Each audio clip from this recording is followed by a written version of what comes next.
Sometimes when things go wrong, you can't blame life. Cause when you shot your shot, what was your aim like? What were you targeting? Cause if it ain't right, and you still go with it, then that is on you. It's on you, it's on you, it's on you.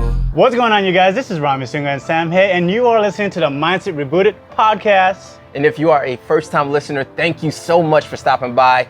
Here on the Mindset Rebooted podcast, we like to have conversations that help us to elevate the way we think. And what that means is that we have old ways of thinking that have held us back in the past, and we like to take on new ways of thinking, baby, that help us to maximize our full potential and to become the best versions of ourselves. And if you get any value from this episode today, please share with one person just so we can help more people. Yes, and today we are going to be talking about replacing "this is how you should do it" with "this is how I did it." Ooh, oh my like goodness. that. Yeah. It's powerful, bro, because I mean, you and I both know, and you all know as well, that when someone tells you how you should do something, first thing you think about is, oh, well, did you do it? Yeah. Does it hold weight? How did it go for you? Because we know that when we've personally experienced something, that personal testimony means, hey, I have conviction. I've lived it.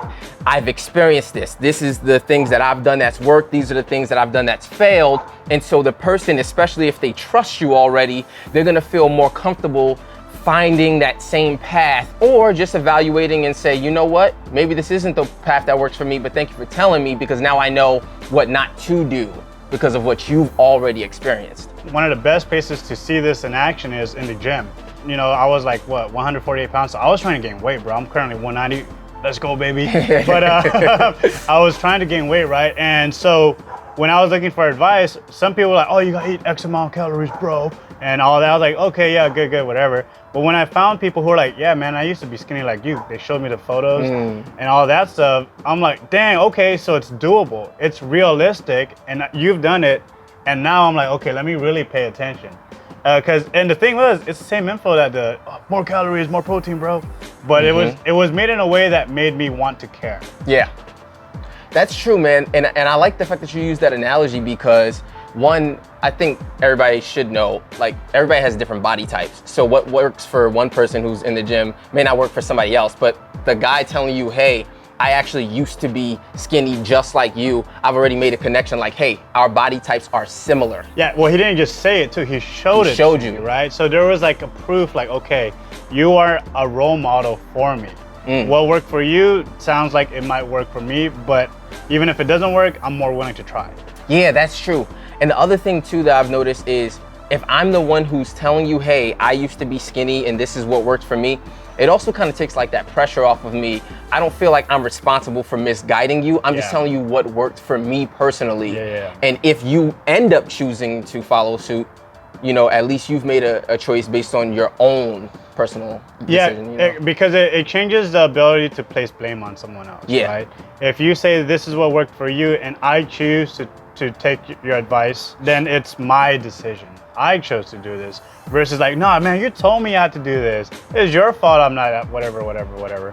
It creates an accountability, and I believe that accountability really helps us, you know, make changes to other people. In the dance world, because I was going at it all wrong. I'd be like, hey, you're teaching the class like this, you shouldn't be doing it like that. Do it this way. And I would try and explain, right? Because obviously we don't want to just tell people what to do. We want to tell them why we're giving them that feedback. And I'd maybe get like half. Half people would be like, they'll take it under serious advisement, and then half would be like, whatever, Romi.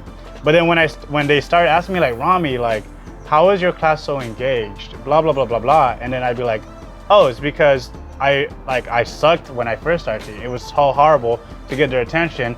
So I started doing this, and I started pulling more attention during my lesson or when I speak. And then there was more conversion rate too, because it changed. They wanted to know the information versus me trying to force an information on someone who may or may not have wanted it. That's true. I like that, because it keeps circling back to how you did it, your personal experience. You hold weight.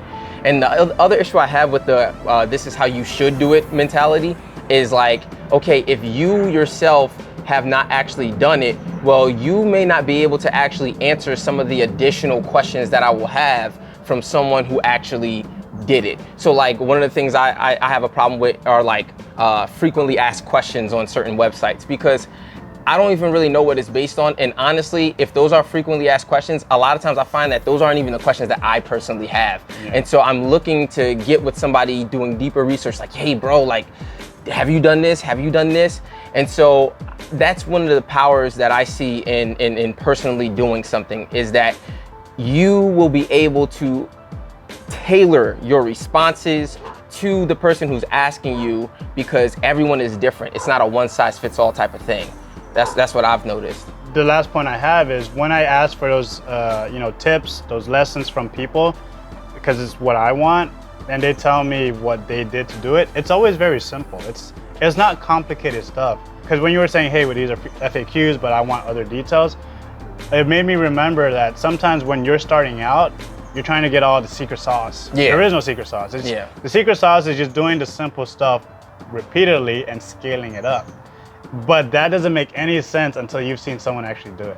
And it doesn't make any sense until that role model tells you to stop trying to be fancy. That's what we got for today. Let us know what you think, please, in the comments. Let us know, because how has things been working for you?